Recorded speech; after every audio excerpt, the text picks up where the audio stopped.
अरे कि तोहरा से प्यारी आज कब नहीं टूटी केहू के तुरले प कि हमनी के यार बचपन के हो यारी यारी छुट्टी अब मोले प। आप विजय चौहान जी के लिए क्या कहना चाहिएगा? विजय भैया से यह कहब कि भैया आप हमारे आदर्श हैं और आपका और मेरा कोई तुलना नहीं है।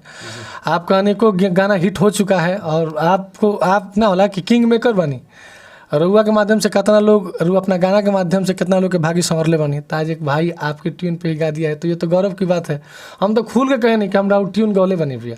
और पहले दिन गाना भी शेयर किया था आप पे, आप खुश भी थे, लेकिन अचानक ऐसा का भूल के रुआ परेशान हो गई नहीं और भाई के रुआ दे नहीं, भाई के आँख से आंसू निकलवा के अभी रुआ बर्दाश्त होता ऐसा रहनी है ना रुआ। आजो अब सबके सामने से निहोरा करता नहीं कि अगर तनिको मानवता हुई, तनिको भाई के प्रति दया मोह हुई तो गाना चली दी, आपका अपना नाम बनेगा। सनी विजय भैया से बात हुई तो भैया कहनी कि हम चिंदी चोर वाला काम ना कर ले, हम स्ट्राइक नहीं मरवैले, स्ट्राइक के वो अपने से मार दिले बा, हम बात करते हैं। उसके बाद से तमाम हमारी कंपनी के स्टाफ भी भैया के पास गए, वो भैया कहते रह गए कि आज हो जाएगा कल हो जाएगा, आज हो जाएगा कल हो जाएगा, आज तक नहीं हुआ। आप कितना स्ट्राइक मारेंगे? स्ट्राइक मार के काल पछतावा हो कि अपना भाई हमारा भाई इतना बढ़िया रहे, इतना मानत रहे, हमरा के इतना सम्मान करते रहे, आज जो भाई के आँख से आंसू निकल दिल बनी, आपको अच्छा नहीं लगेगा भैया? ऐसे कि हम विजय भैया के बारे में जाने ना, जौन भाई बिना भेंट मुलाकात के इतना सम्मान करते रहे, इतना मानत रहे, लेकिन का जाने कार हुआ मन में आगिल के इतना परेशान करते नहीं। ढोणी कटोरी बोल के कोई गाना था वो हिट हुआ था, उसके बाद इनका और एक गाना वायरल हो रहा है, हो गया है, काफ़ी तेज़ी से बज रहा है मार्केट में, जिसका नाम है दोस्ती सॉन्ग।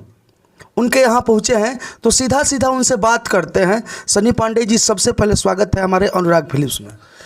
सबसे पहले आपके स्वागत है हमारा दरवाज़ा पे और आपके चैनल अनुराग फिल्म्स के माध्यम से जे भी हमरा के देखा था तमाम दोस्त मित्र के हृदय से धन्यवाद बा। आप लोग भोजपुरी में एक नया कीर्तिमान स्थापित कर दिल बनी। एगो हमार दोस्ती गाना के जे लाख लड़ाई लड़ला के बाद, लाख परेशानी होखला के बाद एक तरफा मार्केट में बजा रहल बनी और अपना सनी के साथ एकदम कंधा से कंधा मिला के खड़ा रहल बनी।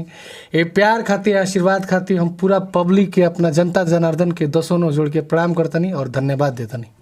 सबसे पहले मैं चाहूँगा कि अभी जो गाना आपका वायरल हुआ है, ट्रेंडिंग में भी जा चुका है, लगभग सब जगह बज रहा है, दोस्ती गाना, मैं चाहूँगा कि सबसे पहले उस गाने को गुनगुनाइए ताकि जो दर्शक हैं हमारे और आपके जो चाहने वाले हैं वो उस गाने को सुने। ये गाना हम आप तमाम दोस्त के समर्पित कैले बन जे सनी के सनी बनावे में सहयोग करला। एक गाना के हमार एक भी समय पे अगर आप शेयर कैले खबर कहीं कहले खबर कि हमार भाई अच्छा गाता है तो तमाम दोस्त खातिर गाना समर्पित बा। गाना के लाइन रहला, अरे कि तोहरा से प्यारी आज कब नहीं टूटी केहू के तुरले प कि हमनी के यार बचपन के हो यारी यारी छुट्टी अब मोले प कि हमनी के यार बचपन के हो यारी यारी छुट्टी अब मोले प। ये गाना काफ़ी ज़ोर शोर से बज रहा है मार्केट में, जहाँ भी जाइए। हम तो रास्ते से यहाँ तक आए हैं, बक्सर से होकर बलिया तक जो सफ़र किए हैं, इस गाने को कम से कम रास्ते में 50 जगह से ज़्यादा हम सुने हैं कि आपका गाना काफ़ी बज रहा है। लेकिन ऐसा भी है कि इस गाने के ऊपर स्ट्राइक कर दिया गया है, यूट्यूब से ब्लॉक कराने का कोशिश किया जा रहा है, लेकिन उसका कोई प्रभाव मार्केट में नहीं। मार्केट में आना आपका गाना बज रहा है, जो स्ट्राइक कराया गया है उसके लिए अब क्या कहना चाहिएगा? का हमने कि जब से स्ट्राइक देखने जब मन बड़ी दुखित रहे भैया, कैसे कि नया समय बा और एक कलाकार के लिए जब गाना ना रही तो फिर क्या रही। हमने का सारा संपत्ति हमारा गाना है, हमारी आवाज़ से मेरी पहचान है। तो हम ये चैनल के माध्यम से हम परम आदरणीय जगरा के हम बहुत ज़्यादा मानेला, हम आदर्श मानीला, ये बनावटी नहीं है भैया। अगर आपके पास पहुंच रहा होगा विजय चौहान भैया तो आप जानते हैं कि सनी आपको कितना मानता है और आप सनी को कितना मानते हैं। पहली बार अगर इंडस्ट्री में कोई अगर एक व्यक्ति हमारे लिए खड़ा हुआ था, हमारे ज़िले के म्यूजिशियन टीम है गोलू भैया का, वो टीम से रुए कहले रहनी कि 6 महीने के अंदर सनी नाम का लड़का तारा जिला से बहुत बाजे वाला बा, और जब बाजे लगी तक उसे रोकाई ना। आज आपका जुबान पर सरस्वती माई के कृपा कर दिली।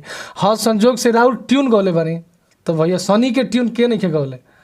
मैटर में तनी छुआछूत नहीं कि अगर भाई का गाना बज रहा है तो काहे परेशान कर रहे हैं आप। आप ऐसा है नहीं भैया, आप तो बनाने वालों में से हैं। लेकिन आज का हो गिल बटे कि अपना भाई के परेशान करो तनी, बड़ी मन दुखत रहा। एक दिन हम भावुक में आके फेसबुक से आँख में से आंसू आ गिल, रो मैंने इतना लोग फोन करते रहे कि भैया गनवे नहीं मिलत, गनवे नहीं मिलत। अरे जब गनवे ना मिली तो हमारे गानवा हो का गइल, हम डेरा गिल रहनी, भावुक होकर आँख से आंसू आ गिल। लेकिन ओकरा बाद से जो ना तरीका से जोश आ खरोश से लोग हमारे साथ देता भैया, फेसबुक से लेके, इंस्टा से लेके, व्हाट्सअप से लेके, ट्विटर से लेके, जो ना तरीका से सनी के साथ लोग खड़ा भइल बाटे दोस्ती गाना के खातिर। वो तमाम दोस्त के हम अपना हृदय से कोटि कोटि आभार व्यक्त करतनी। मैं दूसरा सवाल करूंगा। कल आप लाइव आए थे, आप विनती किए थे, आग्रह किए थे विजय चौहान जी से, उसके बाद क्या उनका कोई रिस्पॉन्स आया आपके पास? पहला दिन विजय भैया से बात भइल तो भैया कहनी कि हम चिंदी चोर वाला काम ना करेंगे, हम स्ट्राइक नहीं के मरवैले, स्ट्राइक के वो अपने से मार दिले बा, हम बात करते हैं। उसके बाद से तमाम हमारी कंपनी के स्टाफ भी भैया के पास गए, वो भैया कहते रह गए कि आज हो जाएगा, कल हो जाएगा, आज हो जाएगा, कल हो जाएगा। आज तक नहीं हुआ। रही बात गाने की, तो आपका ये कहीं को दिल बाटी सीना के भीतरिया, वो आपका अलग मैटर है भैया, मेरा अलग मैटर है। हमरो ट्यून लोग गौले बा, के नहीं के गौले, सब जिला जिला हो, हमार जिला बोलिया बागी हो। लावना लागो पर रंजीत सिंह, चंदन चंचल स्टार बन के घूमत रहन लो, ये मेरा ट्यून है भैया, नचनिया के कमाई। अरे हमारे तो लोग मैटरवा का देते रहा, साफ मैटर। हम तो हमेशा बोले हैं लाइव में, जब मैटर कोई चोरी करता था कि ट्यून गा लेते तो कोई दिक्कत नहीं होता, मैटर आप गा लेते हैं। आज सनी भाई राउर छोट भाई होकर अगर ट्यून गा दिले बा तो इतना परेशान मत हो जाए भैया। हम जाना था नहीं कि परेशानी कहाँ बा, लेकिन जेकर राम ना बिगड़ी ओकर लोग ना बिगाड़ी। तब वो हम रुआ से लगातार नहीं हो रहा कैले बनी, कितना बार हम मैसेज में कैले बनी कि राउर पैर पड़त नहीं भैया। एक बड़ा भाई के नाते आपसे पैर पड़ना, आप आदरणीय हमेशा मानते हैं, यही तो प्रणाम करनी। तो जब हमारा कमवे बिगड़ल बा तब नहीं हो रहा, कल नहीं तो क्या करनी। आपका सम्मान हमेशा करते हैं। अगर अभी दया आवत हुई सनिया पे तो गाना चले दी भैया, हीरा और आभार आजीवन हम ढो। अगला सवाल रह गया मेरा कि जो बड़े कलाकार हैं, बहुत दिनों से देखा जा रहा है कि छोटे कलाकार का मैटर उठा के गा देते हैं, गाना उठा देते हैं, या फिर उनको दबाने का कोशिश किया जाता है। जिस तरीके से आपके ऊपर ये दबाव डाला गया है कि आपके गाने को ब्लॉक करा दिया गया है, स्ट्राइक करा दिया गया है, उन बड़े कलाकार के लिए क्या कहना चाहिएगा जो छोटे कलाकार के लिए ऐसा घिनौना काम करते हैं? जे करला हम तो कोनो बड़ कलाकार से हमरा कोनो सपोर्ट ना मिल रहा है, ना ही हम चट्टुकारिता करनी है। तेल लगावे वाला बीमारी तो हमारा अंदर है नहीं है। हम अपना पब्लिक के बोल पे फाने ला, हमारे कुछ बड़ भाई बने जे हमरा के सहयोग कर ले। और एक अगर इस संगीत लाइन में कोई मुझको मानता है तो मेरे पूरा पूज्य गुरुदेव श्री अजीत हलचल गुरु जी, उन्हें के अपना संगीत जीवन के माई बाप मान ला।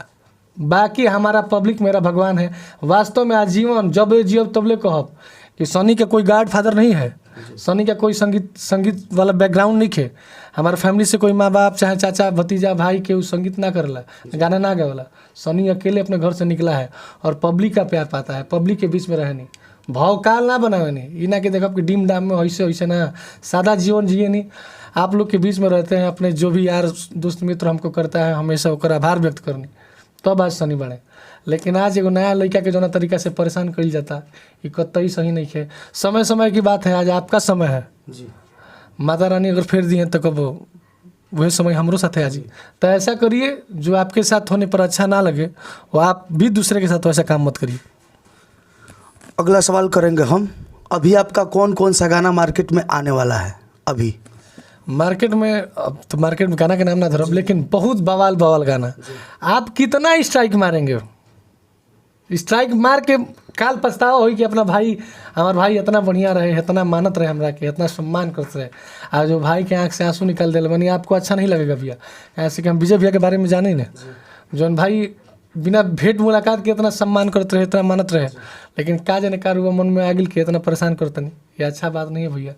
अभी नहीं हो रहा बाटे, अभी समय बाटे कि खोल दी कि भाई हंसत मुस्कुरात रहे। खुश बहुत बनी, लेकिन खुशी की इजहार नहीं कपत, खाली इतने के चलते कि हमारे गाना के स्ट्राइक। 5 गो ऐसा चैनल जो ना पर कोनो पर 800 के यानी 8 लाख, कोनो पर 5 लाख, कोनो पर 4 लाख ऐसा व्यूज पर हुआ, सब स्ट्राइक मतलब बनी जा। लेकिन जो ना जनता में घुस गिल बगाना, स्ट्राइक चैनल पर नहीं मारा सकेला। दिल और दिमाग में सनी छाया हुआ है, कहाँ से मारेंगे स्ट्राइक? एक और सवाल करेंगे हम। अभी कुछ दिन पहले जो गाना हिट हुआ था, ढोड़ी कटोरी करके कोई था, और कल जब हम आपका वीडियो डाले एक लाइव वाला जो रोते हुए आप उनसे विनती कर रहे थे, उसमें कमेंट आया था कि सनी पांडे के यहाँ अगर आप जाते हैं इंटरव्यू के लिए अनुराग फिल्म्स वाले, तो उनसे वो गाना ज़रूर गवाइएगा जो उनका ब्लास्ट ही गीत हुआ था, ढोणी कटोरी बोल के कोई गाना था। हम तो गाना सुनते नहीं, उतना सुने भी नहीं हैं, लेकिन ये है कि ढोणी कटोरी बोल के कोई गाना आपका वायरल हुआ था। सबसे पहले तो सनी के जीवन बनावे वाला अगर कोनो गाना रहे तो हमार जिला बलिया जिला कि सब जिला जिला है, हमार जिला बलिया बागी हटे, वही ट्यून पे गौले रहनी गाना, जौन ट्यून के ऐसा होई भोजपुरी में जेना छोले होई के ऐसा होई, वही ट्यून पे छोड़ने की अरे कि सब ढोढ़ी खाली ढोढ़ी हो तहार ढोढ़ी दूध के कटोरी हो। इस गाने को कौन लिखे थे? जो दोस्ती गाना जो लिखले बटे, उनका नाम आदरणीय किशनकांत भैया जी, सनी किशन का जोड़ी है जी। और जमाना देखेगा दोस्ती, ये सनी किशन पे ही ये गाना है जी। अपना सच्ची घटना पर आधारित ये गाना, वीडियो देखो एकदम नेचुरल। गीत संगीत में हमारा कितना लोग मदद कर ले का कर ले, वही पे वीडियो बने लीजिए। वो सनी किशन नाम दो है, दो जिसमें ज्ञान होता है ना भैया। समय आएगा तो दोस्ती का मिसाल देंगे लोग सनी किशन का, समय आने दीजिए बस। और सवाल रहेगा, आपके जो फैंस है गाना तो बजा ही रहे हैं, भले यूट्यूब पे स्ट्राइक हो गया है लेकिन दिल और दिमाग पे स्ट्राइक नहीं है। जो गाना डाउनलोड रहेगा उसको स्ट्राइक नहीं हो सकता उस पर, लेकिन आपके फैंस का कहना है कि सनी पांडे गाना से तो हिट कर ही है, ब्लास्ट गीत दे ही रहे हैं, पिक्चर में कब देखने को मिलेंगे? अरे वो सब जब इतना दूर ले लेके आ गई नहीं तो वो सफ़र बहुत दूर के नहीं है। ये प्यार हम जौन कुछ बानी आप भविष्य में जौन कुछ हो, जब आपके प्यार पे डिपेंड करता है, तो आप अपना प्यार निरंतर बनाए रखिए सनी पे। आज एल्बम हिट करा रहे हैं, हिट पे हिट हो रही तो कल फिल्म आई, फिल्मी ब्लॉकबस्टर हुई, तो ये सब अपना रउरा प्यार के ऊपर बाटे। तो प्यार रुआ बनौले रही, ये बहुत दिन दूर नहीं है, बहुत जल्दी रुआ सबके सुना जी। आप जाते जाते मैं पूछूंगा कि आप जिस गाने को लेकर के तकलीफ़ है, स्ट्राइक मारा गया है, मैं चाहूँगा कि एक बार फिर से आप विजय चौहान जी के लिए क्या कहना चाहिएगा? विजय भैया से ये कहब कि भैया आप हमारे आदर्श हैं और आपका और मेरा कोई तुलना नहीं है। आपका अनेकों गाना हिट हो चुका है और आपको आप ना होला कि किंग मेकर बनी, रुआ के माध्यम से कितना लोग, रुआ अपना गाना के माध्यम से कितना लोग के भागी संवरले बनी। तो आज एक भाई आपके ट्यून पे ही गा दिया है, तो ये तो गौरव की बात है। हम तो खुल के कहे नहीं कि हम ट्यून गौले बनी भैया, और पहले दिन गाना भी शेयर किया था आप पे, आप खुश भी थे, लेकिन अचानक ऐसा का भूल के रुआ परेशान हो गई नहीं और भाई के रुआ दिया नहीं, भाई के आँख से आंसू निकलवा के अभी रुआ बर्दाश्त होता, ऐसा रहनी है ना रुआ।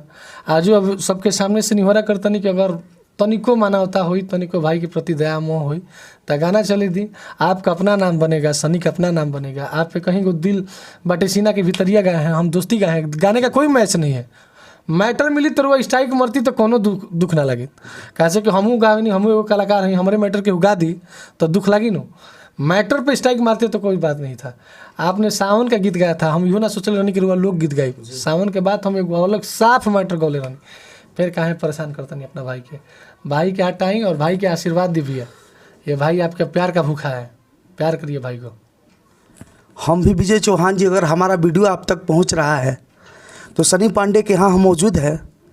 इस विचार के ये व्यक्ति है कि अभी तक शायद कोई भोजपुरी का कलाकार हमको देखने को नहीं मिला था। मैं आपसे भी विनती करता हूँ एक मीडिया चैनल होने के नाते कि अगर हो सकता है तो सनी पांडे जी को आप खुश करिए। और जाते जाते अंतिम सवाल मैं सनी पांडे जी आपसे पूछूंगा, आपके जो फैंस हैं, छोटे बच्चे से लेकर बड़े आदमी तक जितने भी हैं, लेडीज़ भी हैं, वो भी बजा रही हैं गाना, उन फैंस के लिए आप क्या कहना चाहिए जो इतना आपको सपोर्ट कर रहा है? वो हमारे फैंस ना हमारे भगवान बानी जरूर सब, एगो बुर्बक एगो नलायक एगो ना होला कि गाँव में अब का कहीं भाव खोजी। हम आप इंडस्ट्री के सबसे गंवार लड़का, जानकारी के नाम पे कुछ नहीं है, जुबान से निकल जाता कोनो चीज़ तो आप लोग इतना प्यार कर देते हैं, तो वो सब भगवान बनी जा। आप बनाने वाले भगवान हैं, ऊपर वाला भगवान तो सबका भगवान होता है, लेकिन जो ऑडियंस बा हमने के वो मेरा सच्चा भगवान है। और राहुल भक्त और भगवान का भाव है, तो ये भक्त आपसे हमेशा निहोरा करता रहेगा कि अपना प्यार हमेशा बनाए रखिएगा। वो छोट बबुआ होके, चाहे हमारे भाई होके, हमारे मित्र होके, हमारे गार्जियन, हमारे माता बहन, बूढ़ बाबा दादा, सबके प्यार आशीर्वाद सनी पैसे ही बरसत रहे। और हमारा प्रयास रही कि हमेशा रुआ सबके गौरवान्वित करत रहा भोजपुरी के तगड़ा तगड़ा गाना के साथ। चलिए, आपका बहुत बहुत धन्यवाद। ये था हमारे साथ भोजपुरी का सुपर स्टार गायक, उभरते हुए कलाकार सनी पांडे जी, जिनका गाना बहुत जोर से हिट कर रहा है दोस्ती, और एक गाना और भी हिट हुआ था खलियोरी दोस्ती गाना हम गा देते नहीं अपना भगवान खाती, अपना दोस्त खाती, जो सनी खाती बहुत कुछ करला। कि अरे तोहारा से प्यारी आज कब नहीं टूटी, केहू के तुरले पा, कि हमनी के यार बचपन के हो यारी, यारी छुट्टी अब मोले पा, कि हमनी के यार बचपन के हो यारी, यारी टूटी अब मोले पा। ये प्यार आजीवन बनाए रखिएगा और दोस्ती गानों को इतना ब्लॉकबस्टर हिट कराइए कि भोजपुरी में इससे बड़ा कोई गाना ना रहे। अच्छा गाना कि कितना प्यार मिलेला, अब हमरा सदी का केकरा अनुभव रही। लव यू मेरे दोस्त, मेरे प्यारे भाई, भगवान सबके दिल से धन्यवाद। चलिए आपका बहुत